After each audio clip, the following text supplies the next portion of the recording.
नेताजी नमस्कार में आपका स्वागत है। मैं हूं मोहित राज दुबे। आज मैं बात करूंगा महाराष्ट्र विधानसभा चुनाव से पहले ईवीएम की कहानी की। जी हां, जब भी विधानसभा चुनाव होते हैं और उस चुनाव के बाद नतीजे आते हैं तो नतीजों के बाद कहीं ना कहीं ईवीएम पर भी सवाल उठता है। चुनाव आयोग पर भी सवाल उठता है कि कहीं ईवीएम की कमी तो नहीं रह गई हार और जीत में। जी हाँ, यही सवाल मैं लगातार 2 बार से मुख्य चुनाव आयुक्त से पूछ रहा हूँ। जी हाँ, राजीव कुमार से सवाल ये मैंने पहले भी पूछा था और मैंने आज भी राजीव कुमार से यही सवाल पूछा कि ईवीएम को लेकर हरियाणा में जो भारतीय जनता पार्टी और कांग्रेस आमने सामने थी, 20 सीटों को लेकर कांग्रेस ने ईवीएम की शिकायत मुख्य चुनाव आयुक्त के दहलीज पर जाकर की और कहा कि ईवीएम की बैटरी ज़्यादा थी। अमूमन जब भी ईवीएम मतदान के बाद स्ट्रॉन्ग रूम में जमा करवाया जाता है तो ईवीएम में 60 से 70% के आसपास बैटरी होती है। आखिर ईवीएम की बैटरी 99%, 92% या 95% या 90% कैसे हो सकती है? यही शिकायत लेकर हरियाणा विधानसभा चुनाव के नतीजों के बाद कांग्रेस का भारी भरकम डेलीगेशन चुनाव आयोग के पास पहुंचा था और 20 विधानसभा सीटों पर शिकायत की गई थी और उसमें कहा गया था कि ईवीएम की बैटरी खता कर रही है। ईवीएम की बैटरी की वजह से कहीं ना कहीं चुनाव के परिणामों पर असर पड़ा है। चुनाव आयोग ने लिखित तौर पर ये शिकायत तो ले ली, बात समझ भी ली, लेकिन चुनाव आयोग ने कहा कि हम आपको जवाब जो है ऑब्जर्वर्स की रिपोर्ट के बाद देंगे। यही सवाल आज मैंने मुख्य चुनाव आयुक्त से पूछा। मुख्य चुनाव आयुक्त ने कहा कि इस सवाल को मुझे पता था कि यह सवाल आने वाला है और मेरे ही सवाल के जवाब पर उन्होंने ये बात कह दी कि 20 सीट की रिपोर्ट हम देंगे, हम जवाब देंगे। हमारा काम है, हमारी ड्यूटी है कि अगर कोई प्रश्न हमसे किया जाता है, अगर शंका हमारे ऊपर आता है, कोई करता है, तो हम उस शंका का निवारण करें। हमने आगे उनसे सवाल सिर्फ विधानसभा हरियाणा को लेकर ही नहीं पूछा, बल्कि छत्तीसगढ़ के राजनांदगांव लोकसभा सीट को लेकर भी उनसे सवाल किया मैंने। और उस सीट पर आपको बता दें कि तत्कालीन खासतौर पे अगर हम भूपेश बघेल की बात करें तो वहाँ से वो चुनाव लड़ रहे थे लोकसभा का, लेकिन वो चुनाव हार गए। उन्होंने शिकायत दर्ज कराई ईवीएम की बैटरी को लेकर। उन्होंने कहा कि कहीं ना कहीं खता जो है ईवीएम की बैटरी या ईवीएम के भीतर थी, लिहाजा वो चुनाव हारे। ये बात तो उन्होंने लिखित तौर पर चुनाव आयोग के समक्ष कर दी है और ये हमने सवाल पूछा तो उनका कहना है कि वक्त आने पर जवाब दे दिया जाएगा। मोहित दुबे, न्यूज नेशन से हूं सर। मेरा सवाल ये है कि ईवीएम को लेके पहले भी आपने बयान दिया है, लेकिन एक बार फिर से ईवीएम को लेके शिकायतें विपक्षी दलों ने हरियाणा को लेके की है, बैटरी को लेके शिकायत की गई है। तो आप हमेशा ये कहते रहे कि निष्पक्षता के साथ हम चुनाव करवाते रहे, तो ऐसे लोगों को आप क्या जवाब देंगे? ऐसे लोगों को आप क्या कहेंगे जो ईवीएम को लेके आपसे शिकायत करते हैं और इस बार बैटरी को लेके शिकायत की गई? ईवीएम के बारे में आपने फिर से पूछा।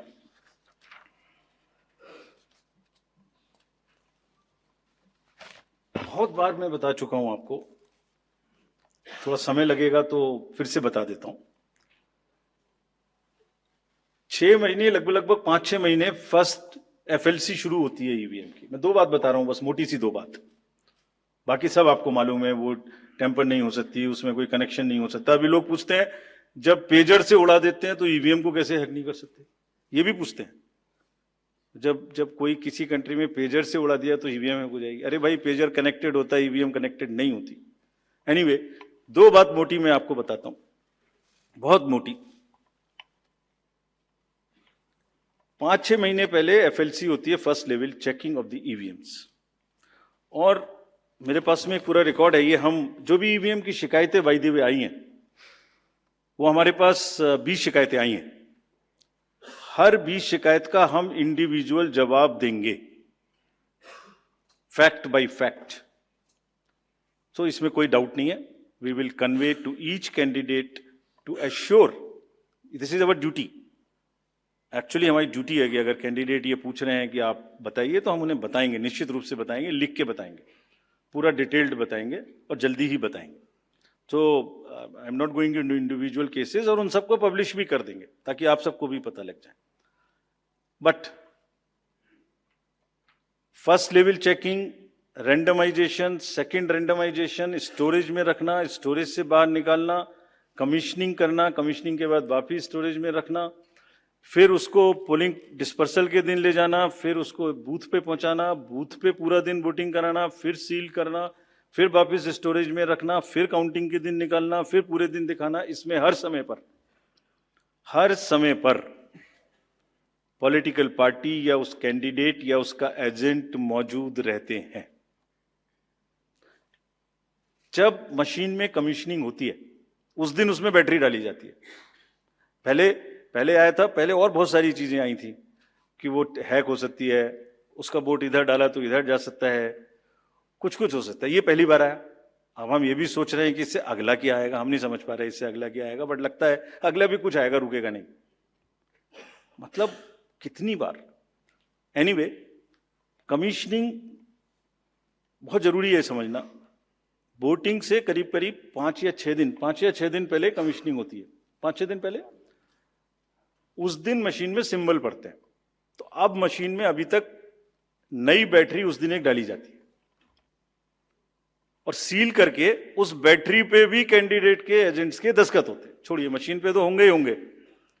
हमें भी नहीं पता, हमने भी पता नहीं कब बनाया था ये नियम, हमारे काम आ रहा है अभी कि वो बैटरी पर भी एजेंट के दस्तखत होंगे।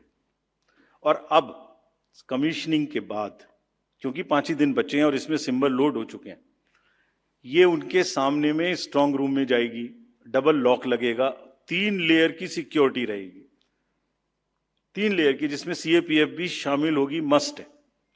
ऑब्जर्वर होंगे। उसके बाद जब वो पोलिंग के डिस्ट्रीब्यूशन के दिन निकलेंगी, उस दिन फिर यही प्रोसेस होगा। सारा प्रोसेस वीडियोग्राफ होगा। यानी वीडियोग्राफ होने के बाद फिर वो फील्ड में पहुंचेंगे, सेक्टर मजिस्ट्रेट साथ में रहेंगे, फिर कैंडिडेट के एजेंट साथ में रहेंगे, फिर वहां पहुंचेगी, फिर कहेंगे भाई देख लो इसको, सब ठीक है, जो आपको नंबर दिया, हाँ, और उसके नंबर भी सबसे शेयर किए जाएंगे। इस नंबर की मशीन इस बूथ पे जाएगी। फिर जब वो बूथ पे पहुंच गई तो कहें भाई मिला लो आप, उसी नंबर की है कि नहीं है। वोट भी डाल के देख लो 50 कि ठीक है कि नहीं है। किसी ने 50 डाले, किसी ने 20 डाले, किसी ने कहा नहीं हमें ठीक है, हम नहीं डालेंगे। किसी स्टेज में किसी बूथ पर 20 कैंडिडेट हैं, किसी पर 5 कैंडिडेट हैं, किसी पर 5 ने कम वोट डाले, किसी ने ज्यादा डाले, बैटरी उसी हिसाब से यूज। फिर पूरे दिन वोटिंग हुई, तब एक एक वोट का हिसाब रखा, फिर बंद हुआ। बंद होने के समय में क्लोज ऑफ पोल में फिर से दस्तखत कराए, फिर से हिसाब लगाया कितने वोट पड़े, फिर से फॉर्म 17C दिया। उसको कितना दिखाएंगे, कौन दिखाता है इतना, बताइए। कोई एक प्रोसेस कंपैरेटिव बताइए पूरी कंट्री में जहां पब्लिक डिस्क्लोजर, पार्टिसिपेशन इतना अधिक हो। कोई ये बताइए प्रोसेस। उसके बाद में बंद करने के बाद में उसको स्ट्रांग रूम में बंद किया, फिर काउंटिंग के समय निकाला तो एक बैरिकेडिंग लगाई। उस बैरिकेडिंग के बीच में से जाएंगे, इधर उधर से नहीं जाएंगे, ताकि कोई मिक्सअप ना हो। अच्छा, मिक्सअप कैसे होगा, वो नंबर हमने आपको दिया हुआ है। जब काउंटिंग में पहुंचे तो फिर कहें भाई चेक कर लो, फिर 17C से चेक कर लो। Round wise round this is happening, and there is a provision for objecting to any of the issue relating to this at any stage, which has not happened. So हम individual जिसने, वो बिल्कुल safe है, बिल्कुल robust है। अच्छा, और मैं बताता हूं आपको, आप पिछले 15-20 इलेक्शंस देख लीजिए, it is giving results after results differently. जहां मतलब ऐसा नहीं हो सकता कि जब पसंद का रिजल्ट ना आए तभी गलत है, ऐसा नहीं हो सकता। एनीवे, हम सबका इंडिविजुअल जवाब देंगे और आपको भी बताएंगे, उसको वेबसाइट पे डलवाएंगे।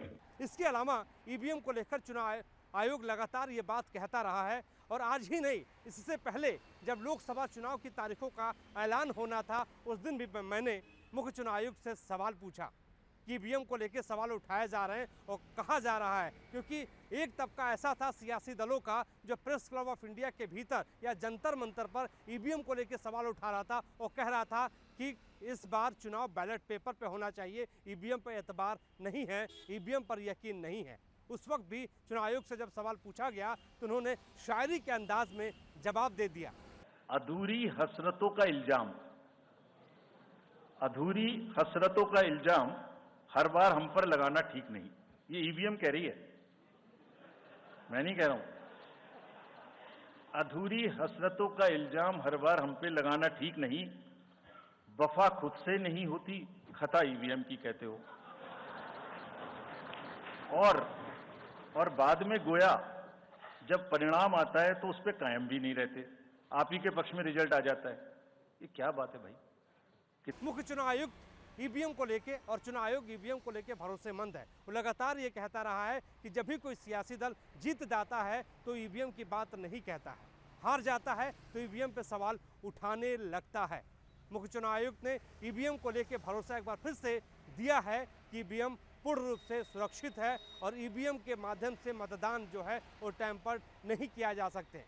कुछ सियासी दलों के नेताओं ने यह भी कहा कि जब इजराइल पेजर के माध्यम से ब्लास्ट कर सकता है तो ईवीएम को क्या हैक नहीं किया जा सकता। इस पर भी मुख्य चुनाव आयुक्त ने आज जवाब दे दिया कि पेजर जो है वो कनेक्टेड होता है, वो सैटेलाइट से कहीं ना कहीं नेटवर्क से कनेक्टेड होता है और ईवीएम कनेक्टेड नहीं होता है। ईवीएम में कनेक्शन डायरेक्ट नहीं होता है, लिहाजा उसको टैंपर नहीं किया जा सकता। ईवीएम को लेकर जो शिकायत शिकवे जो रहे हैं उसको लेके कहीं ना कहीं समाधान निकालने को लेकर, निवारण करने को लेकर, भरोसा जताने को लेकर चुनाव आयोग ने पूरी कोशिश की है। लेकिन सवाल यही उठ रहा है कि क्या जो लगातार आश्वासन चुनाव आयोग दे रहा है सियासी दलों को, वो यकीन क्यों नहीं कर पा रहे हैं। लगातार हम कांग्रेस पार्टी के चाहे दिग्विजय सिंह की बात कर लें या दूसरे नेताओं की बात कर लें, वो ये कहते रहे हैं कि बैलेट पेपर पे ठीक है आप मत जाइए, लेकिन आप वीवीपैट में जो पर्चियां निकलती हैं उसकी तो गणना करवा लीजिए।